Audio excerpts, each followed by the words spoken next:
আমাদের হাফেজ সাহেব আমার সামনে কোরআন শরীফ নিয়ে এসছেন। এরা তাবলিগি কুতুবখানা, চকবাজার, ঢাকা, এর থেকে প্রচারিত একখানা ছাপা কোরআন শরীফ আমার হাতে এসছে।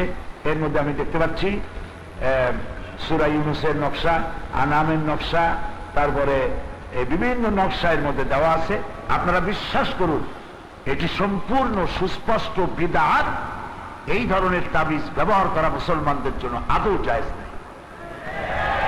কোরআন শরীফের মধ্যে, কোরআন শরীফকে নকশার মধ্যে ঢুকানোর কোন ইখতিয়ার মুসলমানদেরকে দেওয়া হয় নাই। 786 দিয়ে বিসমিল্লাহ বুঝানো হয়, শ্রেণীপত্রের উপরে বিভিন্ন জায়গায় 786 লেখা হয়। বিশ্বাস করুন, 10 লক্ষ বার যদি 786 লেখেন, একবার বিসমিল্লাহির রহমানির রহিমের সমান হবে না। এই জন্য আপনারা এই তাবিজ থেকে সতর্ক হন। তাবিজ যদি কোমরে থাকে, গলায় থাকে, ছেড়ে ভালায় দেন। এই তাবিজ মুসলমানদের ব্যবহার করা উচিত নয়, কোনো প্রয়োজনই নাই। আল্লাহ পাক বলেছেন, আলাইসাল্লাহু বিকাফিন আবদা, আমি কি আমার বান্দার জন্য যথেষ্ট নই? তো আল্লাহ যদি যথেষ্ট হন, তাহলে এগুলির আশ্রয় কেন গ্রহণ করবেন? আবার আজমির থেকে আনা হয় লাল সুতা কতগুলি, এগুলি আমদানি করা হয়। আবার পীর সাহেবদের কাছে নেওয়া হয় কালো সুতা। ওদিক দিয়ে আসে লাল সুতা হিন্দুস্তান থেকে, আর বাংলাদেশের কালো সুতা। এই কালো সুতাগুলি পীরদের কাছে নেওয়া হয়, ওনারা গিরে দিয়ে দিয়ে ফু দিয়া সেগুলি দেন। এগুলি বাচ্চাদের গলায়, মেয়ে লোকদের গলায়, পুরুষের হাতে এগুলি বাঁধা থাকে। সুস্পষ্ট হারাম, এটা কোন ক্রমে জায়েজ নাই। যদি কারোর সাথে থাকে, আজকে কেটে ফেলে দিবেন ডাস্টবিনে, এগুলি ব্যবহার করবেন না। তবে দুষ্ট জিন এবং দুষ্ট শয়তান থেকে, দুষ্ট মানুষের অনিষ্টতা থেকে বাঁচার জন্য নবী করিম সাল্লাল্লাহু আলাইহি ওয়াসাল্লাম বলেছেন, সূরা ফালাক 3 বার, সূরা ইখলাস 3 বার, ফজরে আর মাগরিবে 3 বার করে পড়ে 2 হাতে ফু দিয়ে মাথা থেকে শুরু করে সমস্ত শরীরে, মানুষ যেমন তেল মালিশ করে নিজের গায়ে, ওইরকম করে 2 হাতে ফু দিয়ে হাত যতদূর যায় ততদূরে শরীরে এটা মুলে নিবে, এভাবে মালিশ করে নিবে। তাহলে নবী করিম সাল্লাল্লাহু আলাইহি ওয়াসাল্লাম বলেছেন যে দুষ্ট শয়তান, দুষ্ট জিন এবং দুষ্ট মানুষের অনিষ্টতা থেকে আল্লাহ পাক হেফাজত করবেন। আয়াতুল কুরসি পড়বেন, রাসূলের শিখানো এই সব দোয়া পড়বেন, তাবিজ তোমারের কাছে যাবেন না। তাহলে এটি আরেকটি শিরকের পথে আপনাকে নিয়ে যাবে। তাহলে শিরকের কতগুলি ধরন বললাম। একটা হলো মাজার পূজা, পীর পূজা, আরেকটি হলো মানত করা মানুষের নামে, আরেকটি হলো দান সৎকা মাজারে করা। এগুলি আপনারা করবেন না। আগরবাতি, মোমবাতি, চাদর আর কি বলে টাকা পয়সা, এগুলি মাজারে দিবেন না। মাজারে আপনারা নিজেরা যাবেন না। রাসূলুল্লাহ বলেছেন, যেসব মহিলারা মাজারে যায়, আল্লাহ তাদেরকে লানত করেছেন, আল্লাহ রাসূল তাদেরকে লানত করেছেন। মাজারে যাবেন না, এই সমস্ত কাজ করবেন না, শিরক থেকে বাঁচতে পারবেন। আল্লাহ তৌফিক দিন, আমরা বলি আমিন। বাপ মায়ের উপরে সন্তানের কর্তব্য কি? বিরাট কর্তব্য। বাপ মায়ের উপরে সন্তানের দায়িত্ব হচ্ছে তাদের খেদমত করবে, ইহসান করবে, তাদের অভাব পূরণ করবে। তারা যত্ন করে যেভাবে লালন পালন করেছিল, সেইভাবে করে বাপ মাকে তারা বার্ধক্যে তাদের সঙ্গে সদ্ব্যবহার করবে। আল্লাহ পাক বলেছেন, ওয়াকুল লাহুমা কাওলান কারীমা, তোমার মাতা পিতার সাথে সম্মান সূচক কথা বলো, আর তাদের জন্য আমার কাছে দোয়া করো, রব্বির হামহুমা কামা রব্বায়ানি সগীরা। এই দোয়া করবেন, মা বাপকে খুশি রাখবেন, মা বাপকে সন্তুষ্ট রাখবেন, তাদের ইহসান করার চেষ্টা করবেন।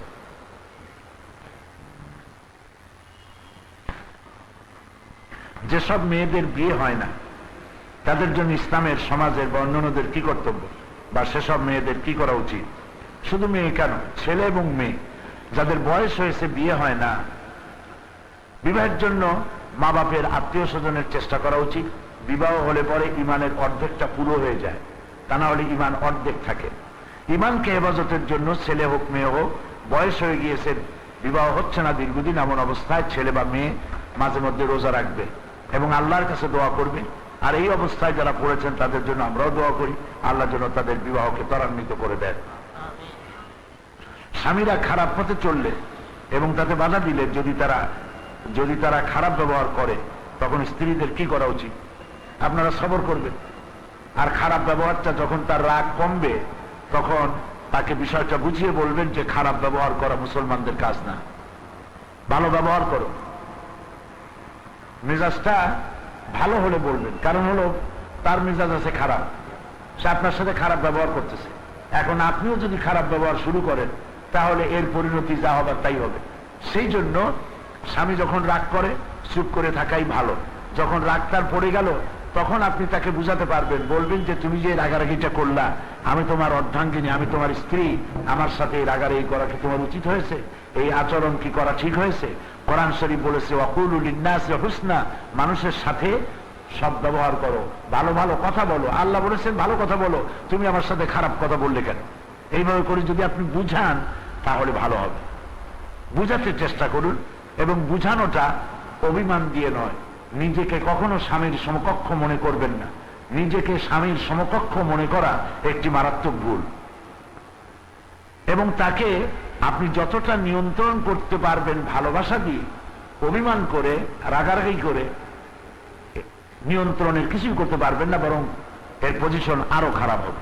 এই জন্য ভালোবাসা দিয়ে, উদারতা দিয়ে, মোহব্বত দিয়ে, সবর এখতিয়ার করে আপনি তাকে নিজের বশীভূত করার জন্য চেষ্টা করুন, তাহলে এটা সম্ভব।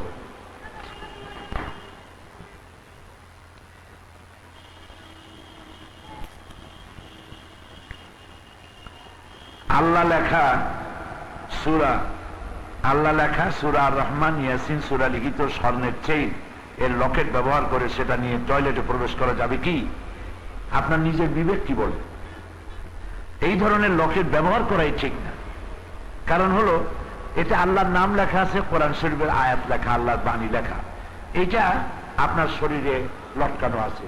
এই অবস্থায় আপনি মিথ্যে কথা বলছেন। অনেক সময় সবাই যে বলছেন তা না, কিন্তু কিছু তো লোক আছে মিথ্যে কথা বলে, তারপরে গীবত গাইছেন, এরপরে টয়লেটে যাচ্ছে, এছাড়া আরো বহু রকমের কাজ করছেন। সেই জন্য কোরআনে কারিমের আয়াত লেখা, আল্লাহ লেখা, এইসব লেখা লকেট অথবা অন্য কোনো কায়দায় এগুলি শরীরে ঝুলিয়ে রাখা সঠিক নয়। যেহেতু আপনি অনেক সময় নাপাক হচ্ছেন, উজু থাকছে না, কাজে এগুলি ব্যবহার না করাই উচিত। জন্মদিন পালন করা ইসলামে কতটুকু বৈধ? এটাও একটি ভালো প্রশ্ন। এখন তো শুধু জন্মদিন না, বার্থডে, ম্যারিজ ডে, মরণ ডে, তারপরে খাতনা ডে, এই যত রকমের দিবস আছে সব এখন পালন করা শুরু হয়েছে। বিশ্বাস করুন, মুসলমানদের জন্য জন্মদিন, বিবাহ দিবস ইত্যাদি পালন করা শরীয়তে এর কোনো ভিত্তি নাই। আপনাদেরকে একথা স্পষ্টভাবে জানতে হবে। বিশেষ করে শহরে ম্যারিজ ডেটা যে পালন করে, একটু যদি লজ্জা শরম থাকে, নাতি পুতি আছে, বউ আছে, পুত্রবধূ আছে, কোন কোন জায়গায় শোনা যায় পুত্রবধূরা শাশুড়িকে সাজাইয়া আর ছেলেরা বাপের সাজাইয়া তারপরে এক ঘরের মধ্যে দিয়ে দেয়। ইন্নালিল্লাহ পড়বেন না লা হাওলা পড়বেন? একটু শরম টরম তো থাকা উচিত। এই জন্য ম্যারিজ ডে এগুলি খ্রিস্টানদের থেকে এসেছে, হিন্দুদের থেকে এসেছে। জন্মদিন পালন করা কি হইল? একটা কেক আনলো, আর যে কয় বছর বয়স সেই কয় বছরের কয়টা মোমবাতি জ্বালাই, একজনের ছুরি হাতে নিল, হ্যাপি বার্থডে টু ইউ বলে ফু দিয়া মোমবাতি গুলো লিবাই দিল। তাতে হইল কি? এটা কি হইল? কিছুই হইল। কাজী এগুলি এমনকি মুহাম্মদ রাসূলুল্লাহ সাল্লাল্লাহু আলাইহি সাল্লামের জন্মদিবস, মৃত্যু দিবস পালন করারও শরীয়তের কোনো সিদ্ধান্ত নাই। আমাদের দেশে যারা এগুলি করে, এগুলি সুস্পষ্ট বিদআত। নবী করিম সাল্লাল্লাহু আলাইহি ওয়াসাল্লাম যেদিন পৃথিবীতে এসেছেন সেই দিন, অথবা যেদিন ইন্তেকাল করেছেন, একই দিনে এসেছেন, একই দিন ইন্তেকাল করেছেন, এই দিবস উদযাপন করা। আপনারা কি বলতে পারবেন যে সাহাবীদের চাইতে আমরা রাসূলুল্লাহকে বেশি ভালোবাসি? বলেন, পারবেন কেউ বলতে? তারা জীবন দিয়েছেন, তারা রক্ত দিয়েছেন। যদি কেউ দাবি করে সাহাবীদের চাইতে আমি বেশি ভালোবাসি রাসূলুল্লাহকে, তাহলে সে ভণ্ড, সে মিথ্যেবাদী।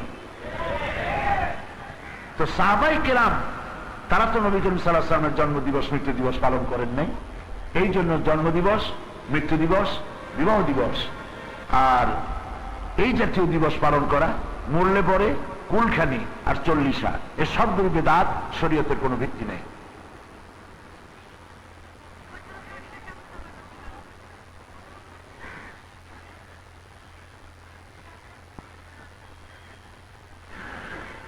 আপনার নামে একটি ওয়েবসাইট আছে, অথচ ওয়েবসাইটে তথ্য ভান্ডার সমৃদ্ধ নয়। এর কারণ কি? এই গুরুত্বপূর্ণ মিডিয়াটি আপনি কাজে লাগাচ্ছেন না কেন? বোন, আমি জানি না এই ওয়েবসাইটটি কারা তৈরি করেছে, এটা আমার জানা নেই, আমি এটা করিনি। তো আমি যদি সন্ধান পাই কারা করেছে, কতটুকুন করেছে তা জানতে পারলে আমি তাদেরকে আরো কি করলে ভালো হবে হয়তো পরামর্শ দিতে পারবো। এই যে আমার ক্যাসেটগুলি সারা পৃথিবীতে ছড়িয়ে পড়ছে, এই ক্যাসেটগুলি আল্লাহর মেহেরবানি, cassette, audio, video, CD, VCD, বিভিন্ন পদ্ধতিতে সিএসপি তারা এই দায়িত্ব নিয়েছে, তারাই করতেছে এবং ভালোভাবেই করছেন। সারা দুনিয়ায় এটা ছড়িয়ে পড়েছে। বাংলাদেশি মুসলমান পৃথিবীতে এমন কোন দেশ নাই যেখানে বাংলাদেশের মুসলমান আছে আর সিএসপি তাফসীরের ক্যাসেট পৌঁছায় নাই, এমন কোন দেশই নাই। আলহামদুলিল্লাহ, আমরা সিএসপির জন্য দোয়া করতে পারি, মাহসিন সাউন্ড সিস্টেম এদের জন্য আমরা দোয়া করতে পারি। যারা এই কাজটি করছে, আল্লাহ পাক তাদের কোরআনের এই খেদমত, ইসলামের এই খেদমত, তাফসীরের এই খেদমত আরো বেশি করার তৌফিক দান করুন।